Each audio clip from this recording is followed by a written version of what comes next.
तो आने वाला विधानसभा चुनाव है उसमें नजर आएगी। बिल्कुल, ये विधानसभा की तैयारी है और आज हम लोगों ने अपने पार्टी के एक तरीके से सेनापतियों को बुलाया था और इसके सेनापति अपनी सेना को तैयार करेंगे बूथ लेवल तक। और ये मुन्ना मंसूरी साहब जो लगातार इस विधानसभा में मेहनत कर रहे हैं और बूथ कमेटी तक के संगठन को तैयार कर रहे हैं। आज लगभग सभी पंचायत अध्यक्ष आए थे, प्रखंड अध्यक्ष से लेकर जितने भी जिम्मेदार लोग आज आए थे उनको जिम्मेदारी सौंपा गया है, उनको सम्मानित किया गया है जो अच्छा काम कर रहे हैं। और निश्चित रूप से विधानसभा की तैयारी है। हम लोगों ने कुछ महीने पहले एक मीटिंग किया था और कहा था कि अगर यहाँ से बाजपट्टी विधानसभा से अगर किसी मुस्लिम उम्मीदवार को आरजेडी अपना टिकट देती है तो हम विचार करेंगे, अपना कैंडिडेट नहीं देंगे। लेकिन जब चिट्ठी को भी ठुकराया और इस ऑफर को भी ठुकराया तो हम लोगों ने निर्णय लिया है और लोगों के कहने पे कि हम लोग अब अपनी पार्टी को वोट देंगे, अपनी क़यादत को टीम खड़ी करेंगे। और इस कड़ी में हम लोग संगठन और कार्यकर्ता सम्मान समारोह किया था जिसमें हमारे जहांगीर साहब जो सीतामढ़ी के जिला अध्यक्ष हैं उनके नेतृत्व में काम हुआ। यहाँ के कोऑर्डिनेटर के रूप में हमारे मुन्ना मंसूरी साहब, हमारे शिवहर के जिला अध्यक्ष डॉक्टर मिसबाहुल हक साहब, हमारे गार्जियन अभिभावक पूर्वी चंपारण के जिला अध्यक्ष नसीम अख्तर साहब, हमारे भाई डॉक्टर शमीमुल साहब जो नरकटिया विधानसभा से लगातार पसीना बहा रहे हैं और संगठन को बहुत मजबूत किया है, हमारे बड़े भाई गार्जियन फजले हक साहब और तमाम जियाउद्दीन साहब से लेकर के बाजपट्टी विधानसभा में जितने मेरे कार्यकर्ता हैं जो लगातार पसीना बहा रहे थे उन सबको सम्मानित करने का काम किया, बैटरी को रिचार्ज करने का काम किया, ताकि अब जो है कमर को कस करके और बिल्कुल चुनाव की तैयारी में बाजपट्टी विधानसभा में हम लोग कूदना है। प्रदेश अध्यक्ष अख्तरुल ईमान साहब के मार्गदर्शन में हम लोग काम कर रहे हैं। उन्होंने एक आदेश दिया है कि जिस विधानसभा में संगठन के कम से कम 5000 सदस्य होंगे, हमारा बूथ लेवल तक कमेटी होगा, पंचायत कमेटी होगा, वहाँ हम लोग निश्चित रूप से चुनाव लड़ेंगे। तो ये हम लोगों ने आकर के इसका आकलन भी किया है और अपनी टीम को कुछ मार्गदर्शन भी दिया है जिसपे हम लोग काम करेंगे। विपक्षी कह रहे हैं कि आप भाजपा के लिए काम कर रहे हैं बिहार में। अच्छी बात है, भाजपा के लिए हम लोग काम कर रहे हैं तो गठबंधन को क्यों नहीं स्वीकारा। आप केवल बी टीम सी टीम की बात कहते हैं, टीम आपको तो आप बिहार के लिए काम अगर कर रहे होते, बिहार की बेहतरी और बिहार के विकास के लिए काम कर रहे होते तो आप हमारे गठबंधन के ऑफर को कबूल करते, ताकि आपको कोई ब्रेकर के रूप में आपको सामने नहीं आता। लेकिन आपको बिहार की चिंता नहीं, आपको चिंता है कि अरे भाई मुख्यमंत्री बने या ना बने लेकिन पार्टी तो जिंदा रहे और हमारा विपक्ष का नेता प्रतिपक्ष का कुर्सी तो बचा हुआ रहे। ये उनको डर है, इसलिए नहीं चाहते हैं कि कोई मुसलमान का पार्टी, कोई मुसलमान का नेता, उनके भी पार्टी में किसी मुसलमान नेता को नहीं पनपने दिया। अब्दुल बारी सिद्दीकी साहब जैसे मजबूत लोग का जब कद बढ़ा तो उन्होंने किसी न किसी नए को खड़ा कर दिया, किसी को भी बड़ा नहीं बनने दिया। हेलीकॉप्टर में मुकेश सहनी जी केवल क्यों घूमेंगे, अरे बेशक वो भी घूमे, लेकिन हमारे अब्दुल बारी सिद्दीकी साहब जैसे सीनियर नेता और भी जो सीनियर नेता उस पार्टी में उनको भी तो मान सम्मान दीजिए। तो ये चिंता है उनकी कि एम वाई समीकरण खिसक जाएगा, इसलिए उन्होंने हमारे गठबंधन को नहीं कबूला। अभी आपने देखा सुगौली विधानसभा में वहाँ के विधायक इंजीनियर शशि बाबू जब गए थे तो लोगों ने जो किस तरीके से उनका इज्जत लेने का काम किया, उनसे सवाल पूछने का काम किया बड़े सलीके से, कि अगर एमआईएम का गठबंधन कबूला होता तो हजारों का हुजूम होता। लेकिन आज देख लीजिए कि क्या हश्र हुआ है। और पूरे बिहार में आरजेडी के मेरे जितने भी विधायक हैं, आप लोग जब मुस्लिम आबादी में जाइएगा तो कम से कम ये सवाल आपसे किया जाएगा, इसका जवाब तैयार करिएगा। आप क्या जवाब दीजिएगा, बी टीम सी टीम जवाब मिला कि नहीं मिला ये जानना चाहता। अब आप देखिए ना, कोई कहता है कि ये हैदराबाद की पार्टी है। अरे भाई साहब, तो ऐसे तो कम्युनिस्ट जो है वो रशिया की पार्टी है, तो राणा रंजीत सिंह का हैदराबाद का रहने वाला है, डॉक्टर शमीमुल साहब के हैदराबाद के रहने वाले हैं, हमारे मुन्ना मंसूरी हैदराबाद इनका मकान है क्या। अरे भाई हम तो बिहार के ही हैं। हैदराबाद अगर उसका पार्टी का रजिस्ट्रेशन है तो 5 विधायक कैसे जीत जाते हैं, बिहार क्यों उनको कबूल किया। हम वोट कटवा होते तो केवल वोट काटते, हम 5 विधायक जीते हुए पार्टी है। और चैलेंज करता हूँ कि बिना गठबंधन के कोई पार्टी आ जाए अकेले। चिराग पासवान जी लड़े थे, कितना सीट जीते, मांझी जी लड़के दिखा दे, मुकेश सहनी जी लड़के दिखा दे, अकेले देखते हैं कितना सीट ले आते हैं। तो हम वोट कटवा नहीं, हम 5 विधायक लेकर के आए थे और 24 का लक्ष्य बनाया है। बिहार में बिना एआईएमआईएम के सरकार नहीं बनेगी।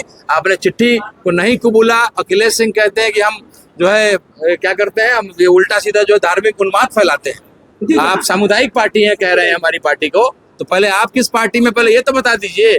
आप आरजेडी के ए टीम है कि आरजेडी के बी टीम के हैं कि कांग्रेस के हैं, तो पहले ये अपने गिरेबान में झांकिए। दूसरी पार्टी आपने अपने कार्यकर्ताओं को मंत्र दिया है, क्या वो कारगर साबित होगा? बिल्कुल, यहाँ पे एक एक व्यक्ति ने कबूला है कि अब अपनी पार्टी अपना वोट का नारा बुलंद किया है। और हम लोग राजपूत समाज से आते हैं, हिंदू समाज से आते हैं, और जिस तरीके से आरजेडी के एक विधायक मुन्ना यादव जी ने जिस तरीके से हमारे फॉरवर्ड समाज को बेइज्जत करने का काम किया है, उल्टा सीधा हमारे बारे में बोला है, तो उनको सबक सिखाएंगे। अरे हमने कुर्बानियां बहुत दी है, इतिहास गवाह है, सर कटाया है देश की लड़ाई में। और हम अपने किसी दलित भाई को सीएम बनाएंगे, अपने किसी मुसलमान भाई को सीएम बनाएंगे। लेकिन आप जो हमको ये कर रहे हैं ना, अब जो आपने हमारे समाज के बारे में उल्टा सीधा बोला, इसका सबक आपको सिखाएंगे। आपको दिखेगा क्या हश्र होगा। नाटक करते हैं कि A to Z की पार्टी है और उल्टा सीधा बयान आपका विधायक देता है, क्यों नहीं बर्खास्त किया उसको, क्यों उसको टिकट दीजिएगा आप। तो ये सवालों का जवाब जनता पूछेगी। और एक नया समीकरण बनाने निकले हैं विधायक सांसद, बहुत छोटा सपना लेकर के हम लोग नहीं आए हैं। एक नया समीकरण, अगर MY हो सकता है तो एक नया समीकरण बनाएंगे जिसमें मुसलमान को रखेंगे, दलित को रखेंगे, फॉरवर्ड समाज को रखेंगे और हर वो समाज को रखेंगे जो सही मायने में बिहार का विकास चाहता है। लगातार बिहार में आया पवन जायसवाल जो भारतीय जनता पार्टी के प्रदेश अध्यक्ष हैं, उनके ऊपर संगीन इल्जाम लगा, लगातार जो है वो प्रशांत किशोर इसको लेकर, आपकी क्या राय है? बिल्कुल, प्रशांत किशोर जी से मैं जुड़ा भी हुआ हूं और बिहार का उन्होंने मान सम्मान पूरे देश में उठाने का काम भी किया था। तो अगर वो कुछ बोल रहे हैं तो डाटा और फैक्ट के साथ बोल रहे हैं। लेकिन एक गलत उन्होंने स्टेटमेंट हमारे ओवैसी साहब के बारे में बोला, हैदराबाद की पार्टी है। तो मैं प्रशांत जी, जिनको मैं अपना गुरुदेव भी बोलता हूँ, उनको जवाब देना चाहता हूँ कि हम हैदराबाद के नहीं हैं। कम से कम आपसे ये उम्मीद नहीं है, आप एक समझदार नेता हैं, आपकी बातों को बिहार सुनता है। वोट आपको देगा कि नहीं देगा वो दूर की बात है, लेकिन आपको पूरा बिहार सुनता है और आपको ये करता है। इसलिए ऐसी बातें आइंदा आप नहीं करेंगे, ऐसा मेरा आग्रह है, मेरा सुझाव है। राणा रंजीत सिंह हैदराबाद का रहने वाला नहीं है। जो 5 विधायक जीत करके आए थे वो हम हैदराबाद के नहीं थे। तो हम लोग को भी उतना ही अधिकार है। आपका भी तो मकान यहाँ नहीं है, आप भी तो दिल्ली रहते, तो हम भी बोल दें। रशिया की पार्टी कम्युनिस्ट है तो उसको बोल दें, तो ऐसी बात नहीं है। राष्ट्रीय जनता दल तो जनता दल से निकला, उसका रजिस्ट्रेशन कहाँ हुआ था। तो ऐसा नहीं है। लोकतंत्र में हर पार्टी को हर जगह से चुनने का, चुनाव लड़ने का अधिकार है और इसलिए हम लड़ने आ रहे हैं। देखिए, ये निर्णय तो हमारे प्रदेश अध्यक्ष जी का होगा, अख्तरुल ईमान साहब का, हमारे राष्ट्रीय अध्यक्ष बैरिस्टर असदुद्दीन ओवैसी साहब का। हम लोग उनके सिपाही हैं।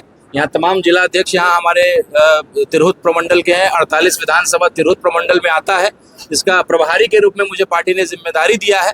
मेरा काम है कि हर जगह जा करके जो भी विधानसभा में हमारे उम्मीदवार मेहनत कर रहे हैं, उनका बूथ लेवल तक का कमेटी कैसे तैयार हो उसके लिए संघर्ष करना, पार्टी का प्रचार प्रसार कैसे हो उसके लिए काम करना, और जो भी हमारे उम्मीदवार होंगे उनका पूरा बूथ कमेटी का लिस्ट, 5000 मेंबर का लिस्ट मैं अख्तरुल ईमान साहब को, प्रदेश अध्यक्ष को सौंपूंगा और उनको आश्वस्त करूंगा कि अगर पार्टी यहाँ से लड़ती है तो हम मजबूती से हम लोग चुनाव यहाँ जीतने की स्थिति में रहेंगे। तो 48 विधानसभा की जिम्मेदारी को जो है हम लोग बता सकते हैं। और बाकी जो हमारे प्रदेश अध्यक्ष जी ने जिस तरीके से हम लोगों ने डाटा को तैयार किया है, लगता है कि हम लोग 100 सीट के आसपास चुनाव को लड़ेंगे।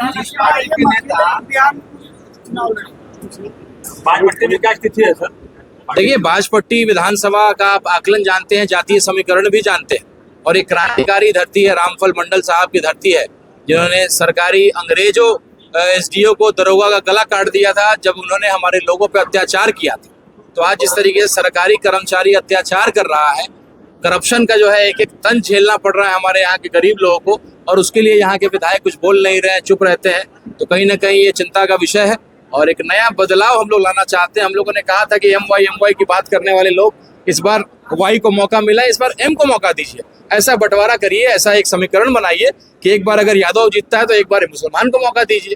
तो ऐसी परिस्थिति नजर नहीं आ रही, इसलिए हम लोगों ने निर्णय लिया है कमेटी ने कि बाजपट्टी में हम लोग अपने उम्मीदवार की तैयारी कर रहे हैं। बाकी निर्णय प्रदेश अध्यक्ष जी का होगा। लेकिन जिस तरीके का हुजूम, हजारों की संख्या में मोटरसाइकिल से लोगों ने स्वागत किया, भीड़ में इस गर्मी में उपस्थित रहे, और अभी भी जो है लगातार जिस तरह का मिल रहा है संकल्प इन्होंने लिया है, पार्टी को बूथ लेवल तक लेकर के जाएंगे। हमारे जिला अध्यक्ष जहांगीर साहब लगातार मेहनत कर रहे हैं, जो जमुआ के मुखिया भी हैं और सीतामढ़ी के जिला अध्यक्ष हैं।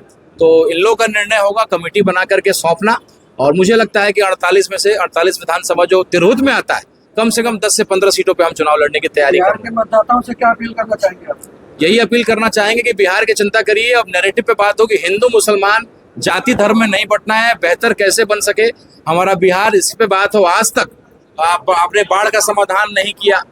आज प्रधानमंत्री जी आए थे मोतिहारी में, हजारों करोड़ रुपए खर्च किए गए। जितना रुपया खर्च किया गया है ना, वैसा उतना रुपया में हम पूरे बिहार के हर जिला में चीनी मिल खड़ा कर देते, लेकिन ऐसा नहीं किया। और आप केवल वन वे कम्युनिकेशन करते हैं, मन की बात केवल अपनी कहते हैं। जनता के मन की बात ही तो कभी सुनिए, और आप जैसे पत्रकार भाइयों से जरा प्रेस कॉन्फ्रेंस भी तो करिए। हम लोगों ने चैलेंज किया था कि मोदी जी आप मोतिहारी आ रहे थे, एक प्रेस कॉन्फ्रेंस करिए और जनता को जवाब दीजिए और दोनों से बात करिए। एक वन वे कम्युनिकेशन नहीं होना चाहिए।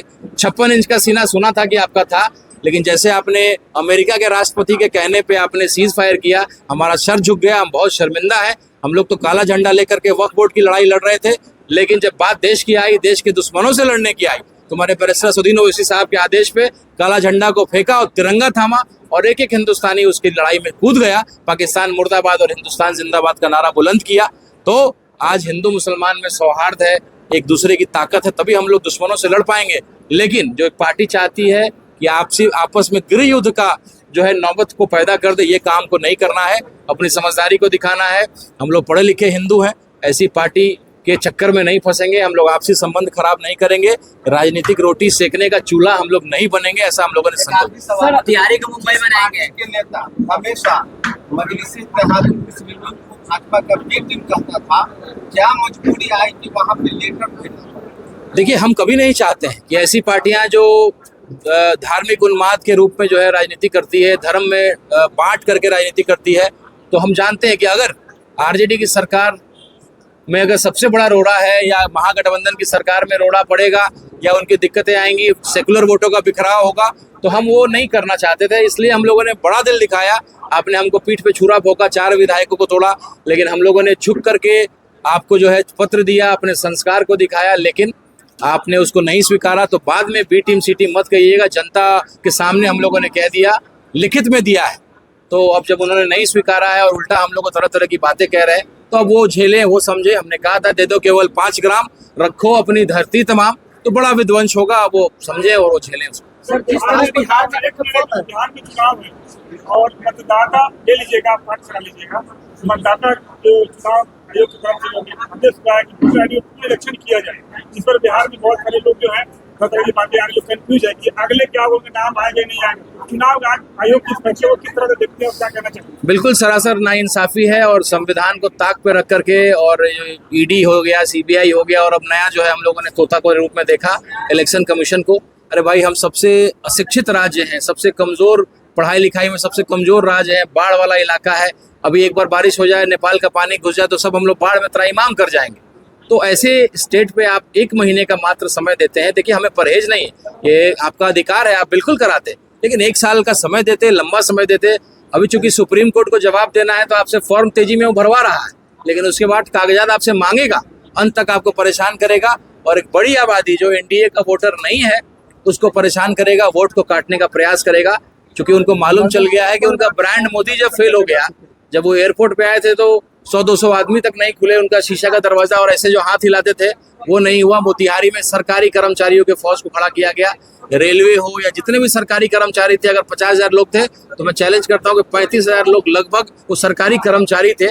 और आपने कहा कि भाई म से मोतिहारी होता है तो आप मुंबई बना देंगे, प से पटना होता है तो पुणे बना देंगे, ग से गया होता है तो आप गुड़गांव बना देंगे। अरे क्या जुमलेबाजी है भाई, कविता सुनाने आए थे या मुशायरा करने आए थे? जुमलेबाजी, म से मोतिहारी तो मुंबई। अरे भाई, उसके लिए रणनीति बनाना पड़ता है, उसके लिए रोड मैप बनाया जाता है। एक चीनी मिल तो आप शुरू नहीं करा पाते हैं और आप बड़ी बड़ी बातें करते हैं। इस मुशायरा का समय नहीं है, शायरी सुनाने का समय नहीं है, जुमलेबाजी का समय नहीं है। जनता जान गई है, इसीलिए अब सरकारी कर्मचारियों को रैली में बुलाना पड़ता है, अब जनता नहीं आती है। और एक बैरिस्टर असदुद्दीन ओवैसी साहब का ढाका में कार्यक्रम हुआ, चिलचिलाती धूप में, केवल लोग जान गए कि भाई बैरिस्टर साहब आ रहे हैं, तो क्या हुजूम था। और 1 रुपया किसी के ऊपर खर्च नहीं, ना पेट्रोल खिलाना है, ना बिरयानी देना है। एक विचारधारा, एक उम्मीद कि बैरिस्टर असदुद्दीन ओवैसी साहब न केवल मुसलमान है, एक हिंदू भी अब उनसे प्रभावित है। पहले जिनकी गालियां सुनता था, अब मुझे सम्मान देते हैं कि भाई आपने सही चुनाव किया है, जिस पार्टी में आप है उस पार्टी का भविष्य है। बेशक आज मुसलमानों को ये मालूम नहीं है, लेकिन एक हिंदू होने के नाते मैंने अजान का एक कार्यक्रम शुरू किया है। हर मुसलमान के पास जा रहा हूँ, जैसे नमाज के लिए अजान करते थे, उनको अजान कर रहा हूँ कि अपनी ताकत को समझिए, अपनी पार्टी को, क़यादत को खड़ा करिए। हम जनसंख्या में कम है, हम अकेले सरकार नहीं बना सकते, हम सत्ता में नहीं आ सकते हैं। तो एक बड़ी आबादी जो हमारे मुस्लिम भाइयों की आबादी है, राजपूत और मुसलमानों का इतिहास है कि हमारा रिश्ता बहुत सम्मान का रहा है। अकबर कभी हारे नहीं, मराना कभी जीते नहीं, इस तरह की कहावतें हैं। तो एक बड़ा समीकरण लेकर के, एक बड़ा पिक्चर लेकर के आ रहे हैं। अगली सरकार AIMIM के बिना नहीं बनने जा रही।